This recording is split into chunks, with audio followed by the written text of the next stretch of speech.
এই বছরের প্রথম পালং শাক বর বাজার থেকে নিয়ে চলে এসেছে, তাই ভাবলাম বেগুন দিয়ে সুন্দর করে ফেলি আজকের পালং শাকটা।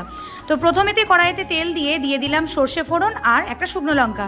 তারপর ছোট ছোট করে বেগুনগুলোকে কেটে রেখে সেগুলোকে নুন দিয়ে সুন্দর করে ভেজে রাখলাম। ভেজে ওর মধ্যে দিয়ে দিলাম পালং শাকগুলোকে।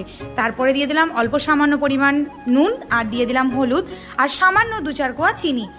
আমরা খুব একটা মিষ্টি খেতে পছন্দ করি না, তো তোমরা যদি চাও তো এর মধ্যে মিষ্টি অ্যাড করতে পারো, তো খুবই ভালো লাগে খেতে। তারপর চাপা দিয়ে রেখে দিলাম। দেখো প্রায়শই সিদ্ধ হয়ে গেছে, এগুলোকে সুন্দর করে তুলে রাখলাম। কড়াইটাকে আবারও পরিষ্কার করে নিয়ে তার মধ্যে দিয়ে দিলাম আবারও সর্ষের তেল আর দিয়ে দিলাম ঘরে আমার তৈরি করে রাখা বড়ি।